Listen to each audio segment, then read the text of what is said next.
కానీ డివైడ్ చేయి. కాబట్టి డివైడ్ చేసిన తర్వాత అపోజ్.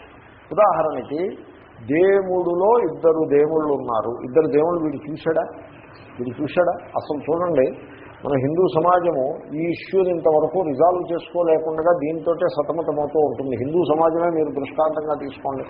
దేవుళ్ళు ఎంతమంది? ఇద్దరు. ఎవళ్ళు? విష్ణువు, శివుడు. So first you create a division.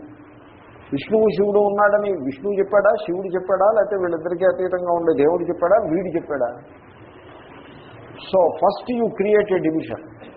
విష్ణువుకి శివుడికి డివిజన్ లేదు బాబోయ్ అని శాస్త్రం చెప్తుంటే వీడు డివిజన్ ఉందన్నట్టుగానే మాట్లాడి డివిజన్ క్రియేట్ చేస్తాడు.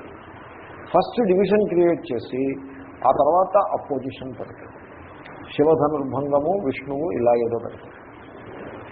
సంథింగ్ లైక్ రావణాసురుడు శివుడు పార్టీ వాడు, రాముడు విష్ణువు పార్టీ వాడు ఉంటాడు. రామాయణంలో డివిజన్ కూడా వస్తాడు. రామాయణంలో శివుడు లేడు, విష్ణువు లేడు. మీరు వింటే మరి మీకు అదో రకంగా అనిపించవచ్చు. అంచేతనే ఇవాళ కొత్తగా పాఠం వచ్చిన వాళ్ళ మాట ఏమిటో నేను ముందే మనం చేశాను. రామాయణంలో శివుడు లేడు, విష్ణువు లేడు. రామాయణం విష్ణు పారమ్యం ఉన్న గ్రంథం కాదు. నిజానికి రామాయణ కాలం నాటికి విష్ణువు యొక్క పూజ ఇంకా సమాజంలో అది ఊపు అందుకోలేదు. రామాయణంలో ఇంద్రపారమ్యం ఉంది. ఋగ్వేదంలో ఏ దేవత ప్రధానము? ఇంద్రుడు. అదే పరిస్థితి రామాయణంలోనూ ఉంటుంది.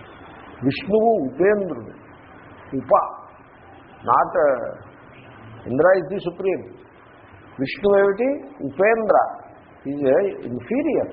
సెకండ్ ప్లేస్లో ఉన్నాడు విష్ణువు రామాయణ కాలం నాటి.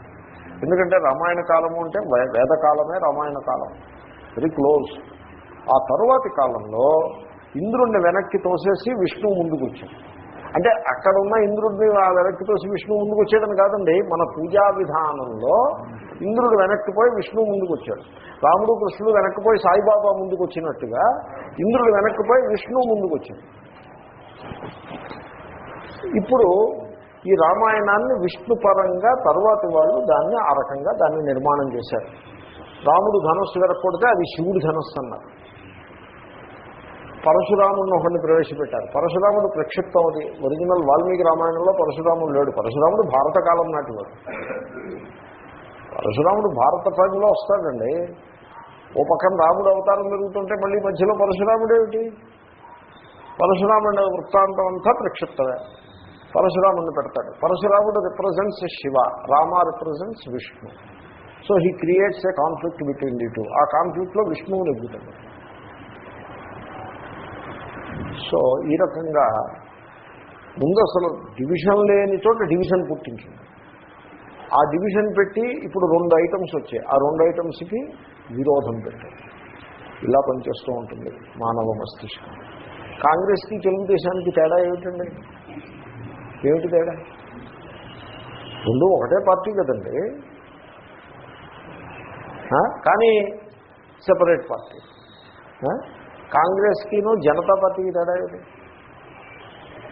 ఏముంది తేడా? నాన్ కాంగ్రెస్ పార్టీలు ఏమిటి అంటే జనసంఘం ఒకటి ఉండేది, దాని రూపాంతరమైన